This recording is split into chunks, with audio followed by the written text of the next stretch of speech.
Entre Noticias totalmente en directo por Globovisión, nuestra cuenta de Twitter @entrenoticiasgb.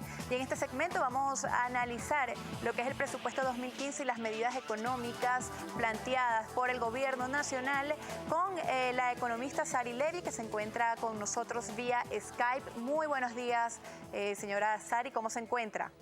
Muy buenos días, un saludo a ti, feliz año, independientemente de lo complejo que se nos presenta. Así es. Bueno, queremos analizar un poco la propuesta del presupuesto 2015. Ya estuvimos conversando el programa anterior con varios economistas acerca del presupuesto de 741,7 millardos de bolívares que se espera para la inversión en nuestro país para este año. Varios economistas coinciden en que algunas cifras o algunos indicadores no son congruentes con las expectativas de gasto, sobre todo gasto público para este año. ¿Cuál es su opinión al respecto? Bueno, exactamente lo mismo. En realidad, uno de los problemas que hemos observado a lo largo de estos últimos años es justamente eso, que los presupuestos parecieran estar desarrollados, o mejor dicho, se han estado desarrollando a partir de supuestos totalmente inconcebibles, totalmente alejados de la realidad, y eso no nos permite contar con un presupuesto que realmente responda a las necesidades del país. En este momento, como tú bien señalabas, el presupuesto del 2015 fue de 741 millardos de bolívares y ya desde su origen tenía un déficit de 100 millardos, que era aproximadamente de un 13%. Pero cuando uno compara el presupuesto nacional 2015 con el gasto realizado en el 2014, uno se da cuenta que el gasto ya de por sí fue mayor en un 25% de lo que es este presupuesto. Entonces, naturalmente, no hay relación o no tiene ningún sentido establecer un presupuesto con estos montos. En referencia a las cifras de inflación que se esperan entre el 25 y el 30, tomando en cuenta que el año pasado fueron 60%, ¿se espera algún aumento de la inflación? ¿Cómo se evalúa ese panorama económico para este 2015? Fíjate, tú misma lo has señalado. La inflación para datos de noviembre, bueno, ya digamos cerrando diciembre, pisa el 70%. En el año 2014, y en alimentos es de alrededor del 100%. ¿Qué nos está diciendo esto? Que el presupuesto que fue montado a partir de una inflación del 25%, pues nuevamente va a tener un déficit cada vez mayor. A eso súmale una realidad que tenemos que considerar, que es la caída importantísima de los precios petroleros. Si bien es cierto que el presupuesto está calculado a partir de $60 el barril y en este momento ya ha caído muchísimo más, está en 40 y tanto, entonces tenemos que darnos cuenta que los ingresos ya por esa vía van a ser menores. Si se requiere equilibrar ese presupuesto, pues la otra fuente para generar ingresos son nada más y nada menos que los impuestos a los ciudadanos. Entonces, cuando uno ve esa realidad, uno naturalmente tiene que señalar que el peso lo va a soportar el ciudadano, sea a través de impuestos, sea a través de reducción de gastos. Entonces, el panorama lamentablemente para el año 2015 se ve bastante sombrío. Sin embargo, estos impuestos, de hecho, que representan más del 60% del presupuesto 2015, lo que se espera para recaudar del presupuesto 2015, se realizará a través no solamente del ciudadano, sino también la recaudación a través de empresarios. Incluso está el impuesto más reciente, el impuesto al lujo vía habilitante. ¿Cómo afecta el equilibrio económico que se encuentra actualmente la resolución de este impuesto al lujo, por ejemplo? Primero quisiera señalarte que cuando nosotros hablamos de la ciudadanía, nos referimos tanto al ciudadano cuando actúa como consumidor, que cuando actúa como oferente, y en este caso se conforma en empresa, persona jurídica. Eso en primer lugar, hay que separar el sector privado del sector público, y eso nos incluye a todos los demás que no es sector público. Y en segundo lugar, sí es cierto, hay unas nuevas tasas como esta que acabas de señalar, el impuesto al lujo, pero en la medida que los impuestos se incrementan, las inversiones inversiones también se hacen menos rentables y en un entorno altamente volátil y riesgoso, pues simplemente lo que tú estás haciendo es ahuyentarlas.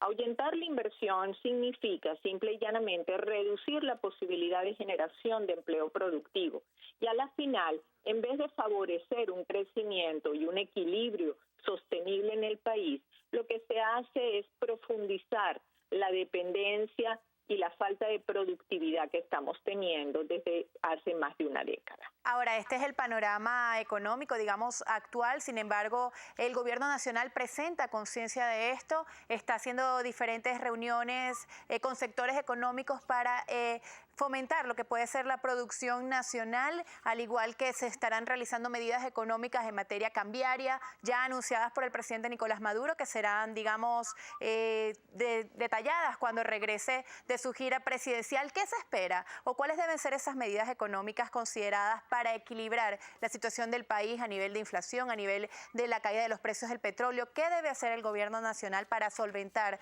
esta situación? Pues para solventar esta situación, lo primero que tiene que haber es conciencia clara de cuál ha sido el mecanismo que nos llevó a esta terrible situación, que a pesar de haber vivido la década de más altos ingresos petroleros que en la historia ha tenido Venezuela, es el día de hoy y nuestro aparato productivo está totalmente destruido. Nuestra inflación está en niveles galopantes, los más altos del mundo, un tipo de cambio totalmente sobrevaluado en los esquemas oficiales y la gente dispuesta a pagar 29 veces más de lo del tipo de cambio oficial para lograr una divisa, donde no tenemos reservas, etcétera. Entonces, lo primero que hay que hacer es identificar claramente el problema. ¿Y qué es lo que nos trajo hasta acá? Porque si seguimos atacándola diciendo que esto es una guerra económica o un problema del imperio, lamentablemente no vamos a lograr solucionar ningún problema.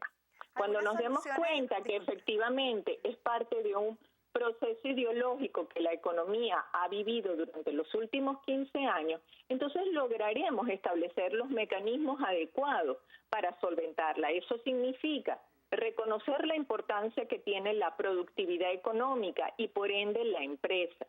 Y cuando tú te des cuenta del valor que tiene la empresa, promoverás que ella exista, que ésta genere empleos productivos, que tú favorezcas, obviamente, la producción, que el país pueda exportar. Porque con un esquema cambiario, por ejemplo, y dado que me estás hablando de medidas concretas, empecemos con el tipo de cambio. Con varios tipos de cambio, en vez de nosotros, con estos esquemas que nosotros tenemos en estos momentos, en vez de favorecer el control de las salidas de capital, lo único que hemos hecho es potenciarla. ¿Y eso qué ha significado para el país? Bueno, una situación sumamente grave como la que vivimos hoy en día. Entonces, esta convergencia de los tipos de cambio es una medida indispensable, porque lo contrario es seguir distorsionando la actividad económica, potenciar la especulación y la inflación.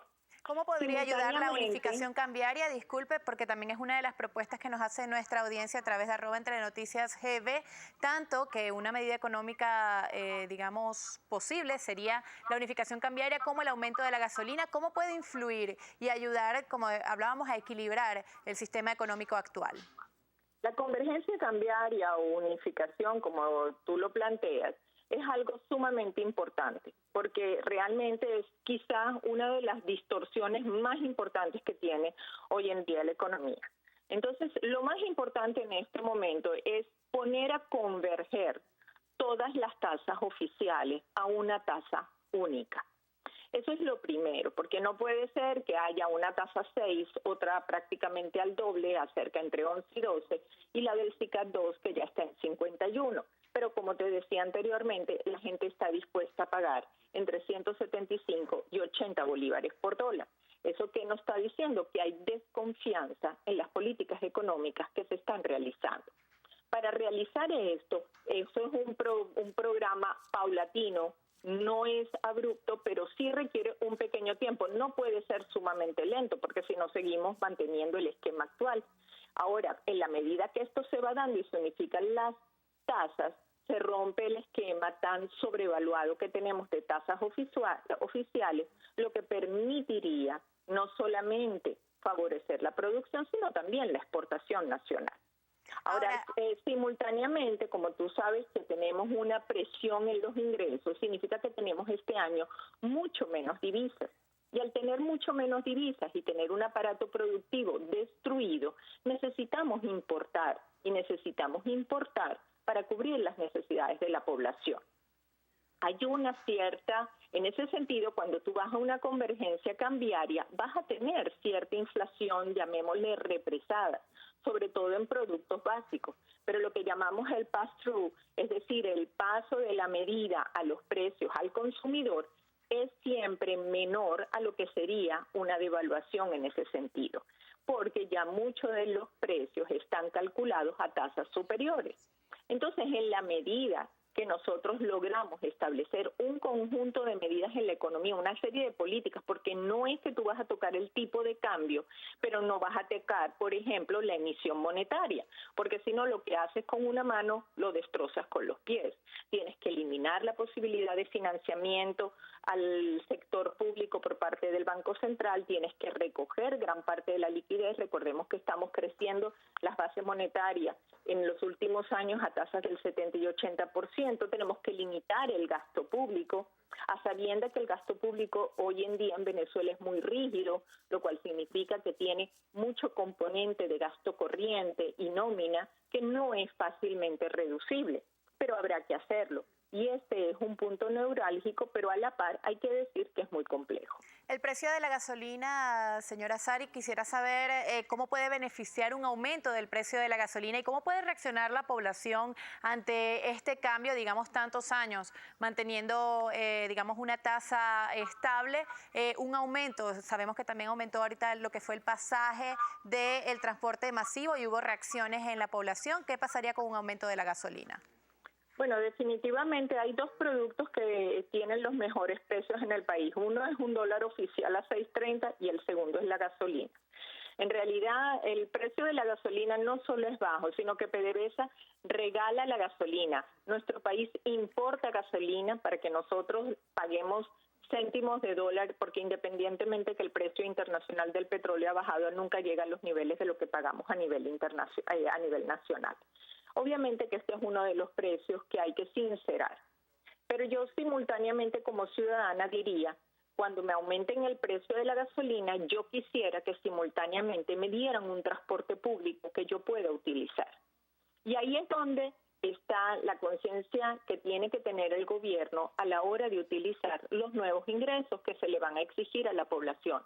Porque si la población tiene que hacer sacrificios, no puede ser que esos nuevos ingresos que va a recibir el Estado no los maneje con transparencia, probidad y atendiendo a las necesidades de la población. Si el petróleo hoy en día está barato y no tenemos muchas divisas, pues entonces los nuevos ingresos que vayamos a generar como ciudadanos por el pago de la gasolina, yo quisiera quizá que fueran destinados al desarrollo de un sistema de transporte público que a la larga nos permita no utilizar tanto este producto que en estos momentos es nuestro único exportable y podamos destinarlo a la exportación y generación de divisas.